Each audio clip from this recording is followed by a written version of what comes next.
Vamos a ir juntos a Colosenses. Creo que vayamos a Colosenses capítulo 2. Por fin empezamos el capítulo 2. Vamos lento pero seguro. Capítulo 2. La versión que usamos es la Nueva Biblia de las Américas. Así que póngase en sintonía y recuerde que la manera de escuchar un sermón expositivo es con sus ojos puestos en el texto, seguro de que lo que yo estoy enseñando aquí sea lo que el Señor quiere enseñar y que podamos disfrutar de esa enseñanza aplicada a nuestra vida, es nuestro deseo. Hablando de Colosenses, vamos a estar en el versículo 1 al 7 del capítulo 2 y quiero que lo leamos juntos y que luego oremos al Señor por este tiempo para que Él sea enseñándonos. Colosenses capítulo 2, versículo 1. Porque quiero que sepan qué gran lucha tengo por ustedes y por los que están en la Odisea y por todos los que no me han visto en persona.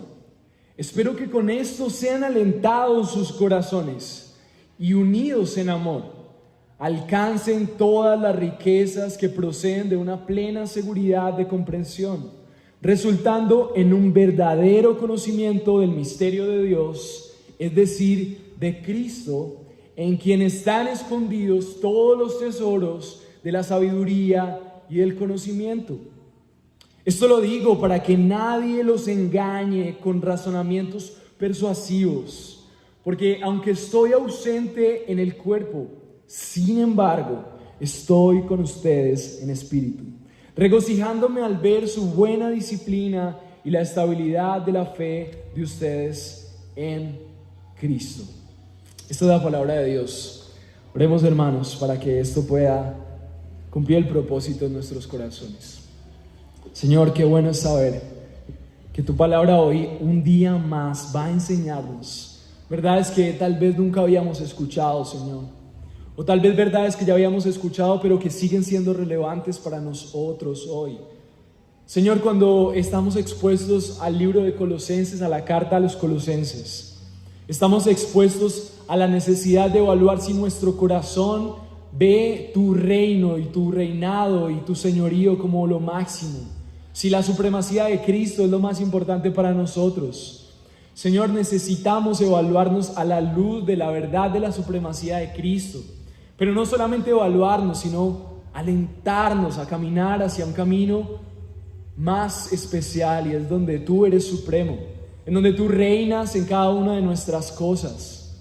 Y por eso te rogamos el día de hoy, Señor, hazte supremo en nosotros, pero también permítenos entender cómo, si hemos confiado en ti, necesitamos ser participantes de echar raíces profundas y ser fortalecidos, edificados en ti.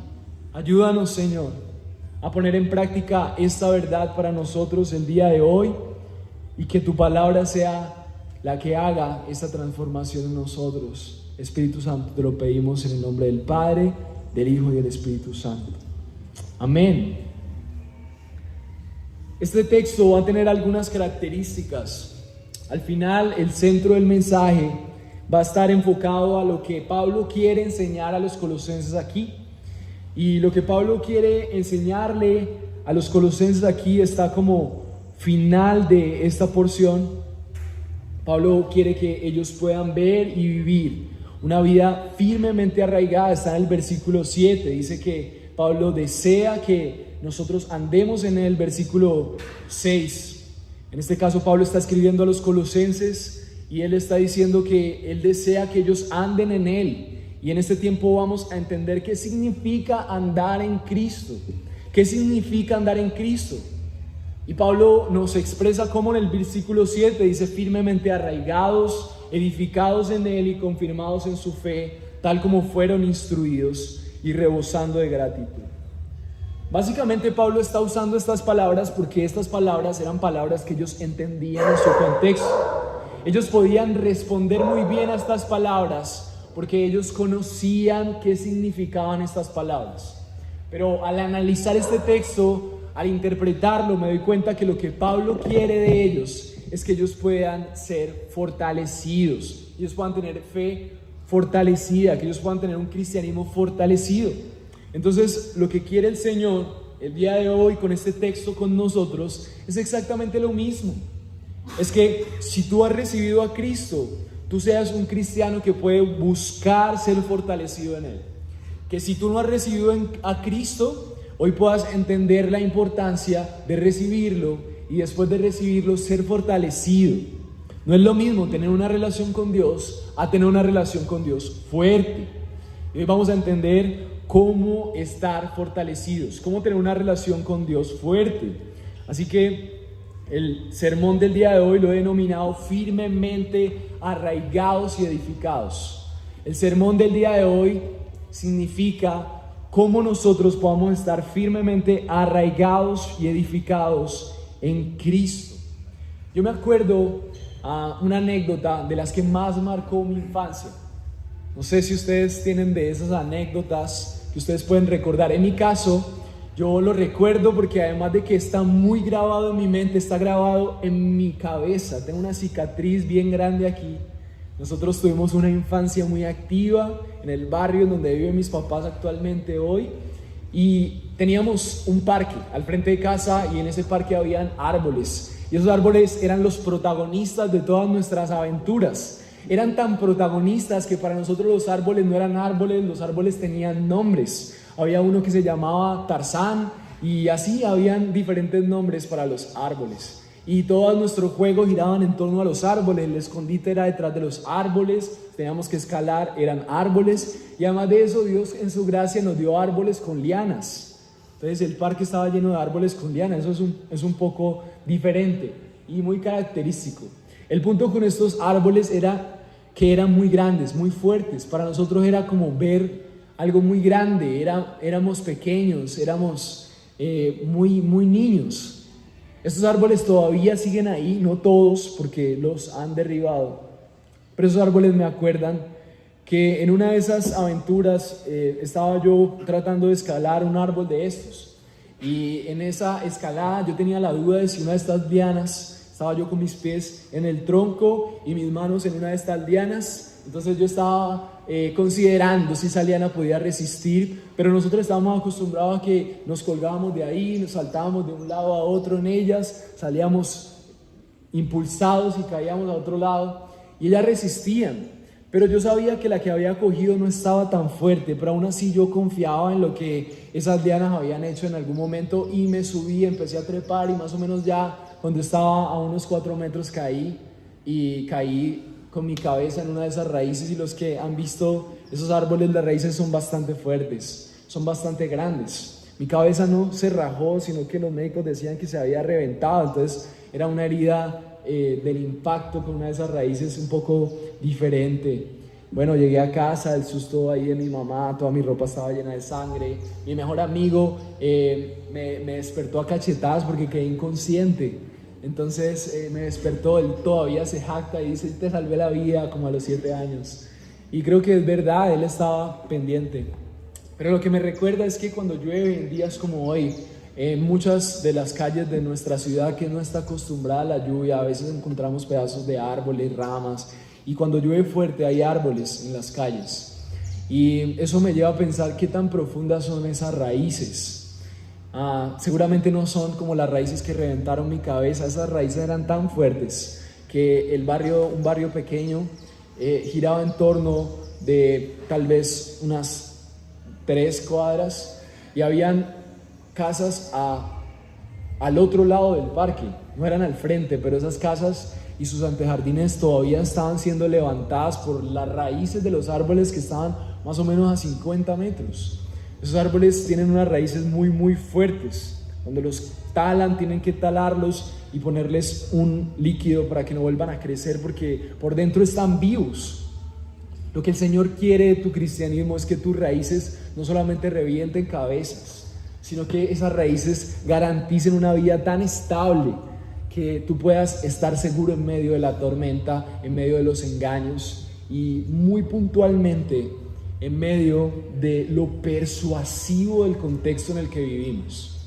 Tenemos que estar en una realidad, y es que el contexto en el que vivimos es demasiado atractivo, demasiado persuasivo. Y una realidad que conocía Pablo a los colosenses es que ellos vivían en ese contexto, en un contexto en donde los maestros de falsas religiones eran muy persuasivos. Y él quería que ellos tuvieran raíces profundas para que cuando la tentación, lo atractivo, sea algo que nos rodee o que rodeara a los colosenses, ellos pudieran resistir. Con mi esposa nos hemos quedado impresionados. En este camino poco a poco te vas aislando de algunas cosas. Pero nos hemos quedado impresionados. En estos días una persona nos habló acerca de una serie porque se llamaba, bueno, no les voy a decir porque la van a ver, pero es una serie que está muy conectada con algo muy particular con nosotros. Y decidimos ver un capítulo para ver de qué se trataba. Y como no estábamos acostumbrados, Vale nunca había visto una serie. Ella nunca había visto una serie en el estilo de esta plataforma en donde todo continúa, nunca tiene final. Y cuando menos pensamos nos habíamos visto 3 capítulos y ya era retarde. El mundo en el que vivimos es un mundo diseñado para cautivarte. Nació una nueva economía en esta generación, es la economía de la atención. La gente gana dinero con el tiempo que tú pasas viendo, cada segundo, cada milímetro de tus ojos puestos sobre una pantalla significa dinero para personas que están negociando con la economía de la atención. Y por si no lo sabían, ese documental se lo recomiendo, se llama El Dilema de las Redes Sociales, está en Netflix, y es como en ese momento la gente gana dinero por el tiempo en el que tú pasas, lo que ves y demás. Pablo no tenía redes sociales, pero él sabía que los colosenses estaban rodeados de narrativas muy atractivas. El día de hoy necesitamos entender que cuando nosotros tenemos raíces profundas podemos sobrevivir a lo cautivante de todo lo que nos rodea. No sé qué es lo que te esté cautivando hoy, pero lo que quiero decirte es que la palabra de Dios es útil hoy para que nosotros luchemos contra los falsos maestros que usan persuasiones demasiado fuertes para que nosotros tengamos la atención puesta en cosas que no son el evangelio. Y en este momento hay una capacidad de cautivarnos a través de estos aparatos, a través de muchas cosas de tecnología, pero en el tiempo de los colosenses era la época de los filósofos, la época de la gente pensante, y esa gente tenía una capacidad increíble para atraer y usar aún estrategias no éticas para atraer a la gente y captarlos a sus ideologías. Siempre el ser humano va a estar en una guerra mental acerca de a qué le presta atención. Pero Pablo quiere recordarnos que si nosotros hemos recibido a Cristo y tenemos raíces profundas, estamos edificados y fortalecidos en Él, entonces nosotros vamos a poder sobrevivir a todas esas capacidades que tienen estas personas, estas instituciones. Y por los que están en la Odisea, y por todos los que no me han visto en persona. Comúnmente en este texto Pablo hace una referencia también a las cartas que se escribían los amigos. Pablo está enseñándonos que cuando nosotros comprendemos la importancia de que las personas sean fuertes, cuando una persona experimenta lo que significa ser fuerte en Dios, empieza a darse cuenta lo mucho que estaba engañado. Y entonces uno como que empieza a sufrir por ver a las otras personas cómo son engañadas. Yo puedo decirles que con este caminar, yo no soy perfecto, pero he visto durante estos años, que no son pocos ya, ver pasar gente y caminar cristianamente. Con el tiempo he visto que los cristianos maduros podemos ver cuando una persona claramente está siendo engañada, su vida lo refleja. Y es como que uno desde acá empieza a sufrir. Y uno empieza a decir, uy, si tan solo se diera cuenta. Entonces empieza uno con la prudencia a darse cuenta que pues no se lo tienes que decir todo, porque si no se va a espantar. Mira, tú eres engañado así, no es prudente. Entonces uno empieza a sufrir y empieza a desear que esas personas puedan comprender el evangelio para que sean libres de esos engaños, porque son evidentes. Para Pablo era evidente que los colosenses estaban siendo engañados. Pero también era evidente para él que ellos creían en Cristo. Entonces el sufrimiento de él, así como expresa, quiero que sepan la gran lucha que tengo por ustedes. O sea, él estaba en su interior deseando si tan solo fueran más fuertes en el evangelio. Y aún no conocía a los de la Odisea, pero se escuchaba que los de la Odisea también habían creído en Jesús. Y él sabía que los de la Odisea estaban expuestos a la misma narrativa regional de maestros que tenían capacidades increíbles para cautivarles. Entonces él sabía que este mensaje iba a ser propicio para ellos y deseaba en esa lucha interna que ellos pudieran encontrar esa respuesta, porque estaban siendo expuestos a ese mismo peligro. Mi hermano y hermana, estamos en una de las épocas más peligrosas para los cristianos. Los cristianos saben y tienen que saber, y los que no saben tienen que ser conscientes de que sus vidas están expuestas a narrativas muy cautivantes. Si no son las redes sociales, es el perro que pasa, el pájaro que canta. Si no son las redes sociales, son las filosofías del mundo. Son el humanismo que te dice, tú tienes que hacer esto para que puedas ser alguien, tú tienes que creer en estas narrativas para que puedas entender estas realidades. Y todo el tiempo estamos en esa lucha, estamos todo el tiempo en esa lucha de cosas que nos cautivan. Escuchábamos una canción que tiene una letra horrible, pero decíamos con mi esposa, qué bien que suena. Suena increíble, ¿no les pasa? Hay que reconocerlo. ¿Saben por qué hay que reconocerlo? Porque ellos, los productores, se jactan de que están estudiando los cerebros humanos para entender cuáles son las melodías que más le agradan. Ya no estamos en la época de lo empírico. La gente está en estudios pensando cuál es lo que va a desarrollar más la dopamina de la gente. Y eso es lo que le ponen a las canciones de moda, y por eso son tan pegajosas, porque han estudiado en un laboratorio cuáles son los beats y los decibeles, las voces, las tonalidades que más cautivan a la gente. Y estamos expuestos a eso. O sea que lo que queremos entender y lo que sabemos también en la palabra de Dios es la misma verdad que en la época de los colosenses. Estamos en un contexto que nos va a cautivar, es algo que va a ser así. ¿Qué hacemos? Entonces es la pregunta. ¿Cómo podemos estar firmes ante la persuasión? Entonces, en ese mismo deseo quiero que nos unamos a Pablo por el deseo de ser fuertes, de estar fortalecidos en medio de lo cautivante. Y es por eso que el primer punto nos ayuda a describir eso. El primer punto es: la fortaleza cristiana tiene que ver con la comprensión del Evangelio. El versículo 2 dice: pero espero con esto sean alentados sus corazones y unidos en amor, alcancen todas las riquezas que proceden de una plena seguridad de comprensión, resultando en un verdadero conocimiento del misterio de Dios, es decir, Cristo, en quien están escondidos todos los tesoros de la sabiduría y del conocimiento. El versículo 2 comienza diciendo: espero que con esto sean alentados sus corazones. Pablo escribía cartas con el propósito de que los cristianos fueran alentados. La palabra alentada en otras versiones dice consolados. Y la conclusión de los expertos en la escritura dice que esta palabra lo que quiere decir es que sean animados. O sea que lo que vamos a escuchar de parte de Dios en este texto es una palabra de ánimo. O sea, Pablo lo que espera es que los colosenses y la gente que vive en la Odisea sea animada. Lo que Dios espera de este texto el día de hoy es que tú seas animado. Pablo dice: espero que ustedes sean alentados en sus corazones. ¿Y por qué habla de sus corazones? Porque en el contexto los corazones quiere decir todo lo que nosotros amamos. Entonces lo que Pablo desea es que los afectos del corazón con este mensaje que nos va a dar cambien. Ya no amemos lo que es cautivante, ya no pasemos tantas horas ahí, ya no pasemos tanto tiempo pensando en esas cosas, dedicando tiempo a esas cosas, sino que nuestros corazones sean animados a la obra de Cristo. Isaías 41 dice: consolad, consolad a mi pueblo, dice el Señor. Esa palabra consolar es el deseo de la iglesia. El pueblo de Dios lo que tiene que hacer es animar al pueblo. Sean alentados los corazones y unidos en amor, dice el texto, unidos en amor.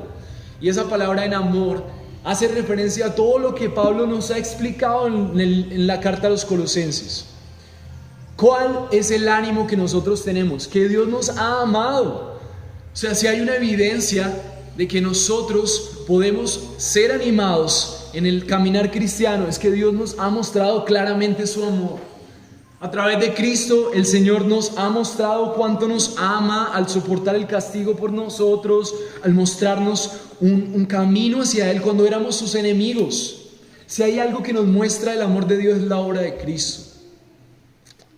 Nosotros y nuestras vidas éramos transgresores, enemigos de la ley de Dios, pero Dios en su santidad hizo una solución a través de Cristo y nos ha mostrado que nos ama al enviar a un hombre un Dios hecho hombre para que pague por nuestros pecados y que nosotros podamos ser reconciliados con Él. Tal plan muestra su amor y nos recuerda frases, por ejemplo, como las de Filipenses capítulo 2 versículo 1, dice: por tanto, si hay un estímulo en Cristo, si hay algún consuelo de amor, si hay alguna comunión del Espíritu, si hay algún afecto y compasión, hagan completo mi gozo, siendo del mismo sentir, conservando el mismo amor, unidos en espíritu, dedicados a un mismo propósito.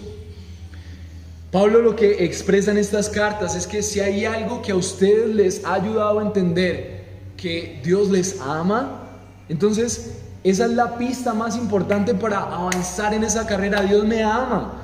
Y si Dios me ama y yo estoy viendo cómo el amor de Dios fluye entre mis hermanos, entonces yo tengo una pista o una garantía muy buena para seguir animándome a caminar por este camino. Entonces Pablo le dice a los colosenses que unidos en amor, o sea, unidos en el amor de Dios, entendiendo que Dios los ama, dice el versículo 2, alcancen todas las riquezas que proceden de una plena seguridad de comprensión. La motivación es que Dios nos ama. Y si Dios nos ama, en Cristo hay riquezas, dice el versículo 2, alcancen las riquezas que proceden de la plena seguridad de comprensión. Esta palabra alcancen es muy importante, porque la realidad del hombre antes de que Cristo se encontrara con Él, antes de que nosotros pusiéramos nuestra confianza en un Dios que quiere reconciliarse con nosotros, la realidad es que nosotros no alcanzamos el estándar de Dios. Romanos 3:23 dice: por cuanto todos han pecado y han sido destituidos de la gloria de Dios. Y esa palabra han pecado es descrita en griego como una palabra que dice se quedó corto. La realidad de la humanidad después de que pecó es que se quedó corta para tener un estándar con el que pueda relacionarse con Dios. Pero Pablo lo que está diciendo a los colosenses, basados en que el amor de Dios en Cristo ha hecho que ustedes puedan alcanzar las riquezas de Dios, entonces disfrútenlas. Lo que Dios quiere que tú entiendas es que necesitas descubrir que confiar en Jesús, que la obra de Cristo implica el descubrimiento de riquezas. Es como si Pablo les estuviera diciendo: eso que les cautiva a ustedes, eso es lo que están perdiendo su tiempo, eso que negocian por tiempos con Dios, no se compara con las riquezas que hay en Cristo. Dentro de la obra de Cristo hay riquezas. Comúnmente uno le pregunta a la gente, y aún me preguntaban a mí antes: ¿por qué vino Jesús? ¿Qué responde la gente? Rápido responden: a morir por los pecados. Y eso es cierto, pero eso solamente es una parte del tesoro invaluable de las riquezas que hay en la obra de Cristo. Es tan amplia y tan llena de tesoros invaluables que ni siquiera todos los océanos, ni la dimensión del universo, ni las cataratas del Niágara, ni el Gran Cañón, ni todo lo más grande que imaginamos se compara a la cantidad de riquezas que hay en la obra de Cristo y que son de bendición para nosotros. Pablo lo que quiere es, ustedes no solamente se concentren en entender que Dios murió por sus pecados, enfóquense en descubrir todas las riquezas que hay en lo que Cristo hizo por ustedes. Wayne Grudem, que es uno de los escritores de teologías sistemáticas, los teólogos han empezado a buscar en la palabra de Dios cuántas riquezas hay diferentes doctrinas. Vemos que en la obra de Cristo hay elección, hay un llamamiento eficaz, hay regeneración, hay conversión, hay justificación, hay adopción, hay santificación, hay llenura del Espíritu, hay perseverancia de los santos, hay glorificación hacia el final. ¿Habían escuchado estas palabras?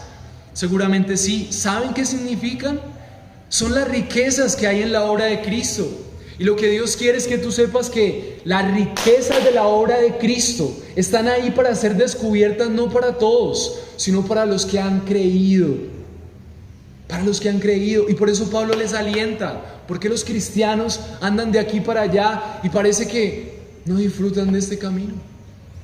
Parece que cualquier cosa les lleva a pecar y a ir en contra de los propósitos de Dios. ¿Por qué pasa eso? Los cristianos no están descubriendo la dimensión y el banco de riquezas que hay en la obra de Cristo. Y por eso cualquier mensaje atractivo, y vuelvo a los 3 meses. Cualquier mensaje atractivo y ¡pum!, caigo en la tentación, porque no estoy siendo cautivado. Así que si has recibido a Cristo, busca estar fortalecido en Él. Busca estar fortalecido. Hoy vamos a entender cómo.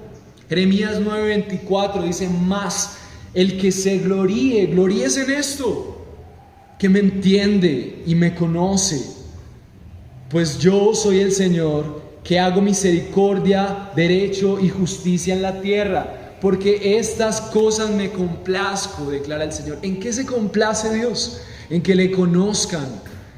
Jesús dijo en la oración al Padre, y esta es la vida eterna, Juan 17:3, que te conozcan a ti, el único Dios verdadero, y a Jesucristo, a quien tú has enviado.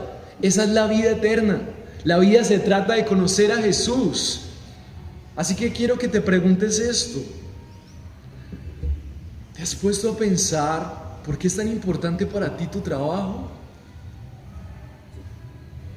¿Te has puesto a pensar por qué le dedicas tanto tiempo? ¿Te has puesto a pensar por qué persigues con tanto empeño las mejores notas en tu universidad? ¿Te has puesto a pensar por qué para ti es tan importante la realización familiar o el amor que recibes de tus hijos, de tu esposo, de tu esposa? La razón por la que eso es tan importante debería ser clara para ti. ¿Es importante para ti descubrir las riquezas que hay en la obra de Cristo? ¿Por qué es tan importante? Socialmente se construye hacia arriba. Entre más tenemos, más grande y más reluciente es nuestro reino. Pero en el camino con Dios se construye hacia abajo profundamente. Entre más fuertes y profundas sean las raíces del conocimiento de la obra de Cristo, más exitoso y fructífero eres. ¿Cómo quieres construir tu vida? Igual que las personas que no conocen a Jesús, que terminarán sus días en el infierno, que nunca conocerán lo que es el amor verdadero, una familia verdadera, el gozo de amar como Cristo amó. ¿O quieres construir tu vida sobre el fundamento y las raíces del verdadero evangelio? El final del versículo 2 dice: espero que estos sean alentados sus corazones y unidos en amor, alcancen todas las riquezas que proceden de una plena seguridad de comprensión. Y miren lo que dice: resultando en un verdadero conocimiento del misterio de Dios, es decir, de Cristo. Necesitamos conocer las riquezas de la obra de Cristo, porque conocer esas riquezas nos va a ayudar a entender cuál es el plan de Dios. Y cuando nosotros entendamos lo que Dios espera de nosotros y lo que Él está pensando en su reino, entonces nuestro caminar va a ser un caminar fuerte, coherente a sus planes, y vamos a disfrutar de las bendiciones de esto. Pero necesitamos profundizar en esas riquezas. Algo muy importante que también nos recuerda el versículo 3 es que la pista es en quién están escondidos todos los tesoros de la sabiduría y del conocimiento. Nosotros necesitamos entender que es Cristo, conocer acerca de Él, conocer acerca de lo que hizo, conocer lo que implica que haya muerto por nosotros, conocer lo que implica que Él haya pagado por nuestros pecados. ¿Tú entiendes por qué Cristo y pagar por nuestros pecados nos salva? ¿Por qué? ¿Por qué un hombre que murió hace más de miles de años sigue salvando hoy a personas? ¿Entiendes por qué? ¿O solamente hay una narrativa: Jesús murió por mis pecados? Necesitas comprender, y cuando tú comprendas eso te vas a enamorar de esto. Vas a entender que en realidad son riquezas. Vas a entender que tu familia está siendo bendecida por entender eso. Vas a entender que tu trabajo está siendo bendecido, que tu vida va a empezar a florecer. Es muy importante que te des cuenta cuánto te atraen las cosas que no son del Señor. ¿Puedes entender cuánto te atraen las cosas que son de este mundo? Cuando veas cuánto te atrae pecar, tú vas a entender cuánto necesitas descubrir las riquezas que hay en Cristo. Necesitas cambiar tus afectos. Hay una batalla en nuestra mente.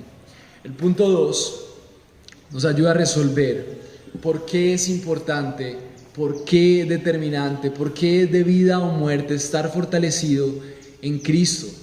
¿Por qué nosotros deberíamos estar fortalecidos en Cristo? ¿Qué tiene que ver esto con tu vida? El versículo 4 dice: por esto lo digo, para que nadie los engañe con razonamientos persuasivos. Pablo sabía, así como les decía ahora, que los colosenses estaban expuestos a razonamientos persuasivos. Hay gente que lleva mucho tiempo caminando con Dios, pero cuando va a tomar una decisión frente a su pecado dice: ¿pero por qué? ¿Por qué la gente cuestiona a Dios? ¿Por qué la gente termina preguntándose por qué Dios hace las cosas así? Porque hay un razonamiento en su mente que le ayuda a entender que hay otro camino mejor. El mismo problema del Edén. ¿Qué le pregunta la serpiente a Eva? ¿Es cierto que Dios te dijo que no comieras de esto? Y entonces Eva le dice: Él nos dijo que ni siquiera lo tocáramos. Eso fue mentira. Dios no les dijo que no lo tocáramos. Dios dijo que no lo comieran. Y siempre eso nos lleva a la misma raíz de incredulidad. No creemos que Dios sea lo único, no creemos que Jesús sea el único camino, no creemos que Él sea la única vida, no creemos que Él sea la única verdad. Empezamos a decir: ¿pero por qué? ¿Por qué no así? Mira, así también es bueno. Nuestra mente está convencida de que hay otro camino que no es el camino de Jesús. Todo en tu vida depende de que tú comprendas que la única verdad es Jesús. Pablo decía: esto lo digo para que nadie los engañe con razonamientos persuasivos. Pablo era consciente de lo persuasivo que era el contexto en el que estaban los colosenses. El Señor, nuestro Dios, es consciente de lo persuasivo que es tu contexto. ¿Tú eres consciente de lo persuasivo que son los razonamientos que te rodean? Hechos 20:30 lo recuerda, dice: y que de entre ustedes mismos se levantarán algunos que hablan cosas perversas y arrastran a los discípulos tras ellos. Hay tantos razonamientos persuasivos que aún en la iglesia se levantan maestros falsos para arrastrar a los discípulos hacia caminos falsos. La gente no sabe discernir entre una iglesia de sana doctrina y otra que es una doctrina falsa. Qué raro tiene que hayan maestros falsos que les engañan. Qué raro tiene que hayan maestros que estafan a las personas. Qué raro tiene que los cristianos sean cada vez más parecidos a las personas de la sociedad. Dios no esperaba esto de su pueblo. Dios esperaba un pueblo fuerte, un pueblo que lidera a la sociedad, un pueblo que antes ayuda a los demás a salir de sus derrotas. Los cristianos deberían ser como un ejército lleno de bondad, fuerte, pero lleno de gracia para ayudar a las personas. Pero ¿cómo son vistos los cristianos en la sociedad? Ahí van los cristianitos, los perdedores. Gálatas 2:4 dice: y esto fue por causa de los falsos hermanos introducidos secretamente que se habían infiltrado para expiar la libertad que tenemos en Cristo, a fin de someternos a la esclavitud. Aún en la iglesia se meten personas con ideologías falsas, no nos modelan el verdadero seguir a Jesús, y nosotros tenemos que estar totalmente apercibidos. Cuando yo conozco y mis raíces están profundas en quién es Cristo y lo que Él ha hecho, yo empiezo rapidito a diferenciar que hay algo en esta persona, hay algo en este discurso que no me cuadra. Porque yo soy un cristiano que está motivado porque Dios me ama tanto. Yo tengo que descubrir su riqueza. Yo no necesito que las riquezas de Jesús sean combinadas con mis propios engaños.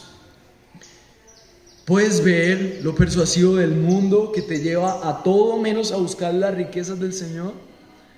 Yo quiero que hoy sepas que es necesario cambiar de la forma de pensar en cuanto a nuestro cristianismo. No podemos seguir viviendo un cristianismo en donde no sabemos nada de Cristo. No podemos seguir viviendo un cristianismo en donde no entendemos qué fue lo que Él hizo por nosotros. Porque fácil vamos a sucumbir a otras cosas. El versículo 5 dice: porque aunque estoy ausente en el cuerpo, sin embargo estoy con ustedes en espíritu, regocijándome al ver la buena disciplina y la estabilidad de la fe de ustedes en Cristo. Pablo podía reconocer que en ellos había un énfasis, había un deseo de seguir a Jesús. Pero Pablo quería que ellos se concentraran en que celebraran que si ellos estaban en Cristo es porque Dios había hecho un milagro en ellos, pero que la manera de estar fortalecidos no era por su legalismo, no era por sus experiencias sobreespirituales, no va a ser por lo que intentes, sino por cuánto conoces a Jesús y su obra. Quiero preguntarte, ¿cómo va tu conocimiento de Jesús? Si has recibido a Cristo, busca estar fortalecido en Él, busca estar fortalecido conociéndole. Hechos 2:42 dice: y se dedicaban continuamente a las enseñanzas de los apóstoles, a la comunión, al partimiento del pan y a la oración. La vida de los creyentes tenía trabajo. En la antigua iglesia, la iglesia primitiva, la gente trabajaba como tú. La gente tenía hijos como tú, la gente tenía problemas como tú, la gente tenía responsabilidades como tú. Pero ¿cuál era la característica de estos cristianos? Se dedicaban continuamente a las enseñanzas de los apóstoles. Su vida era un continuo dedicarse a comprender las enseñanzas de los apóstoles. Los apóstoles, ¿qué enseñaban de Jesús? A la comunión, tenían grupos de DNA, tenían comunidades misionales, compartían con cristianos. Y también compartían el pan, comían juntos, oraban juntos, perseveraban, había comunión, había oración. Primera de Corintios 15:58 dice: por lo tanto, mis amados hermanos, estén firmes, constantes, abundando siempre en la obra del Señor, sabiendo que nuestro trabajo en el Señor no es en vano. Lo que la palabra de Dios nos está mostrando en este texto es que no es suficiente solo con creer. La salvación se lleva a cabo por la fe, pero nosotros de aquí, después de ser salvados, todavía hay un gran camino en el que necesitamos poner todo nuestro empeño. El Señor está con nosotros ayudándonos, pero así como Pablo le dice a los colosenses: me alegra de su firmeza, de su fe en el Señor, pero necesitan descubrir las riquezas que hay en Cristo. Necesitamos entender que necesitamos profundizar en la obra de Cristo en nuestras vidas. Si tus raíces no son profundas, vas a ser engañado. Si tus raíces no son profundas, vas a desistir ante los engaños. No esperes estar en una vida mucho mejor con Dios y sus bendiciones si tú no estás estudiando la obra de Cristo. Hermano, no esperes que Dios te saque de tus crisis si tú no estás profundizando en la obra de Cristo. No esperes disfrutar de una vida con Dios si no te estás deleitando en conocer las riquezas de Cristo. Porque las riquezas verdaderas y el caminar con Dios no va a ser atractivo para ti. ¿Qué va a ser atractivo para ti? Lo que está planeando esta sociedad corrupta para sacarte dinero, para que consumas más, para que compres ciertas marcas, para que sigas a ciertos personajes, para que te comportes de determinada manera. Ellos no quieren que disfruten, ellos quieren que hagas lo que a ellos les produce dinero. Es estar en manos perversas y manipuladoras. Tu vida no va a terminar bien así. Necesitamos cambiar la forma en la que percibimos nuestro cristianismo. Así que la pregunta grande de este tiempo es entonces, ¿cómo lo hacemos? Entendemos que necesitamos ser fortalecidos. Entendemos que si no estamos fortalecidos vamos a ser engañados, estamos en grave peligro. El diablo antes se presentaba con endemonía, ahora el peligro es que ni siquiera nos damos cuenta y cuando menos pensamos estamos bien lejos de Dios haciendo lo que a Él no le agrada. Y lo peor es que nos gusta. ¿Cómo entonces estamos fortalecidos? El tercer punto es que la fortaleza cristiana es una decisión constante. El versículo 6 dice: por tanto.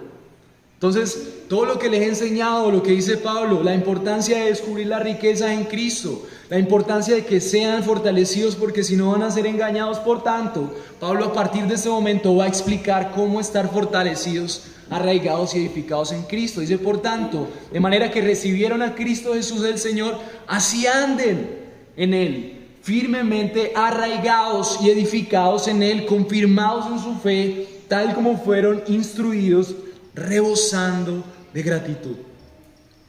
El versículo 6, cuando explica por tanto, de manera que recibieron a Cristo Jesús el Señor, nos ayuda a entender que el primer paso para estar fortalecidos es entender si tú has recibido a Cristo Jesús el Señor.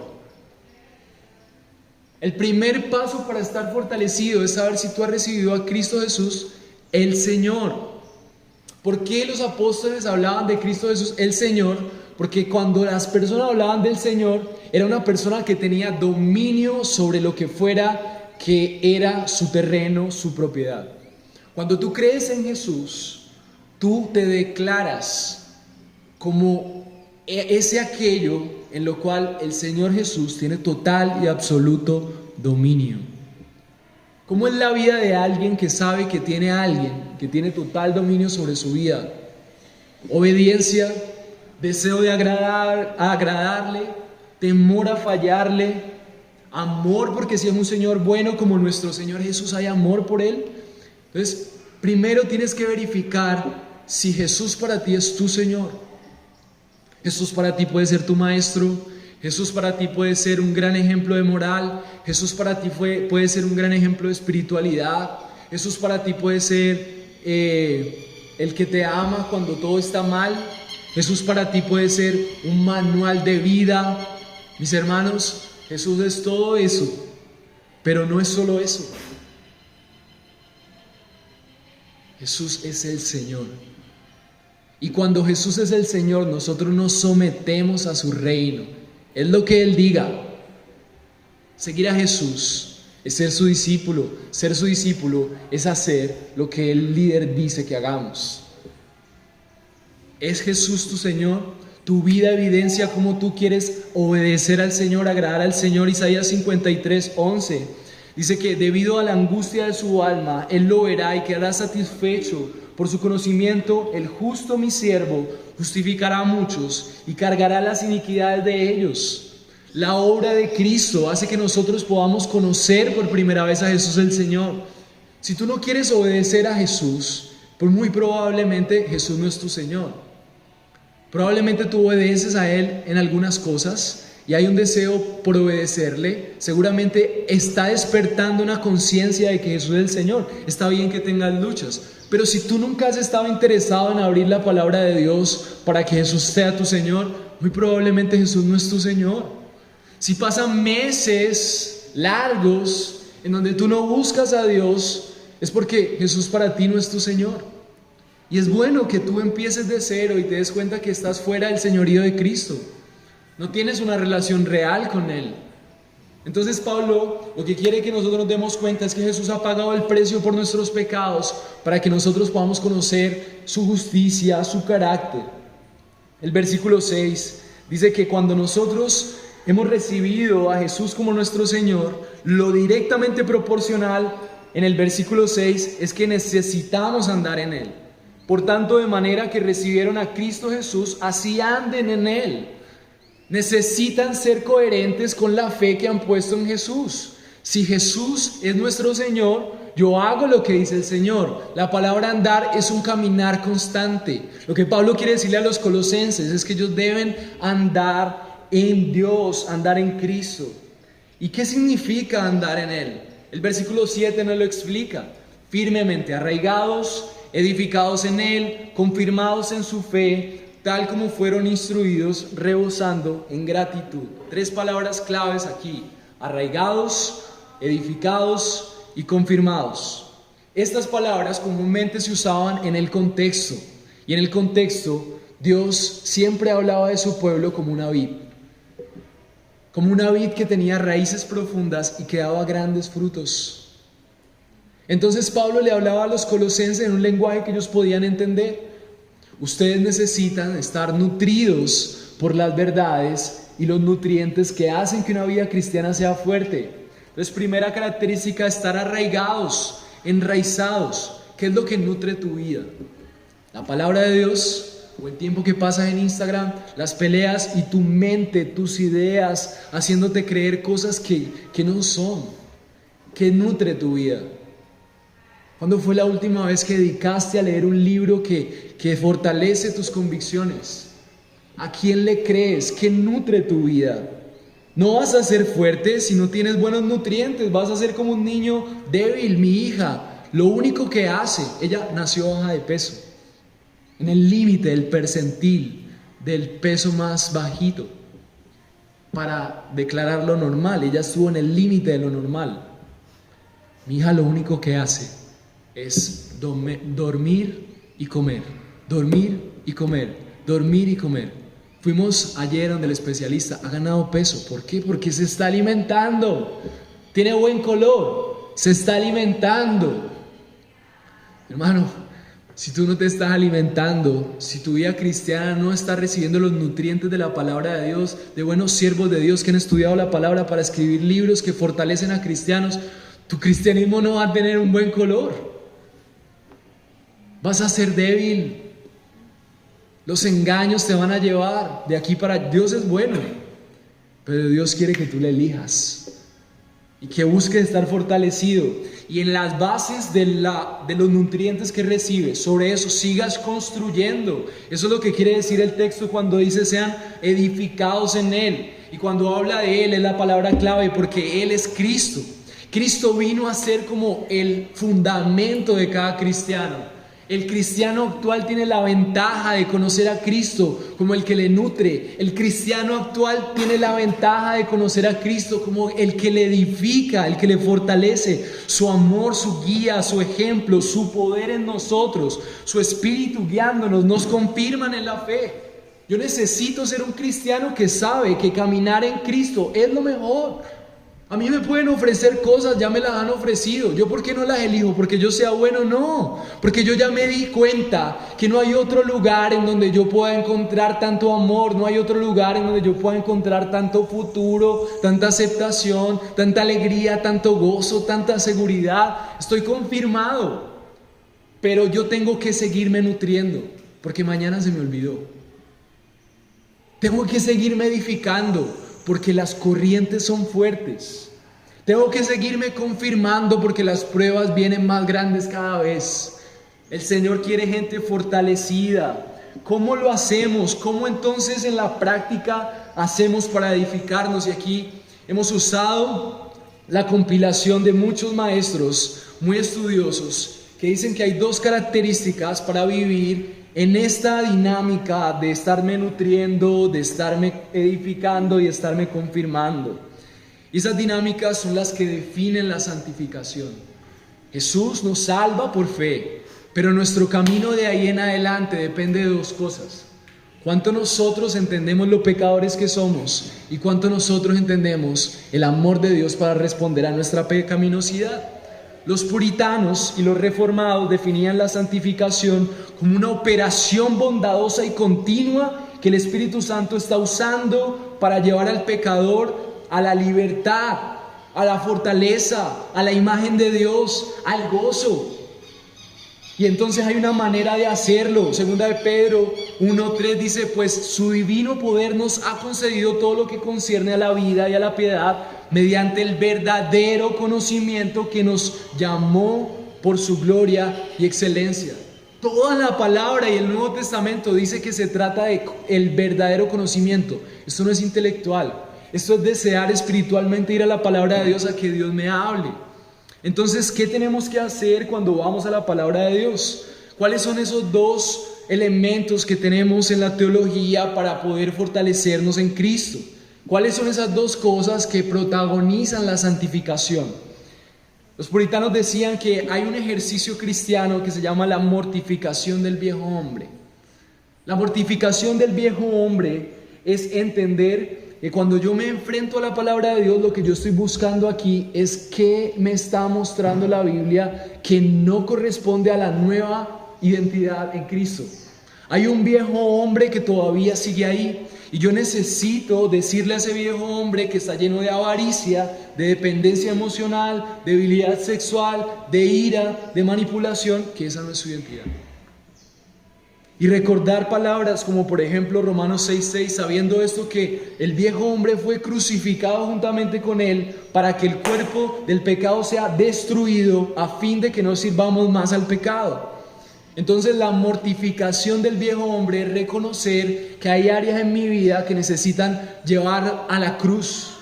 Yo necesito entender, esto no es conforme a la voluntad de Dios, Señor. Yo quiero creer que cuando yo confié en ti, yo morí en el viejo hombre contigo. Esta área también va a la muerte. Necesitamos decirle a esa área, tú no eres parte de mi identidad. Señor, rápido, quiero arrepentirme de esto. Yo no quiero ser cautivo de esto. Yo quiero estar bien nutrido. Entonces, el nutriente que es la palabra de Dios me muestra que hay áreas que yo necesito mortificar. La santificación es un ejercicio constante de mortificación del pecado. Yo necesito identificar eso y decir, esto ha sido crucificado en Cristo por fe. Esto ya no tiene poder, ya perdió poder sobre mí. Y la segunda parte, esa era la parte negativa, porque si vivimos en mortificación vamos a ser cristianos súper depresivos. Todo el tiempo, ay, yo el viejo hombre. No, es un equilibrio. Entiendo que hay cosas negativas, pero viene la parte más poderosa, es la vivificación del nuevo hombre. Es entender que en lugar de ese viejo hombre hay uno nuevo que ya Cristo puso. Romanos 6:11 dice, así también ustedes considérense muertos al pecado, pero vivos para Dios en Cristo Jesús, Señor nuestro. La gran noticia del Evangelio es que cuando yo me doy cuenta de un pecado, también me doy cuenta de una oportunidad en la que Cristo ya venció y yo me aferro a eso. Y por fe yo creo que en lugar de ser un egoísta, entonces Cristo entregó su vida generosamente. Entonces si Él vive en mí, yo soy generoso. Y esa reflexión es el verdadero arrepentimiento que transforma. Una vida cristiana así va de cada vez de más a más. Una vida cristiana así es una vida cristiana que va avanzando, su familia va creciendo, su amor va creciendo, su capacidad de perdonar.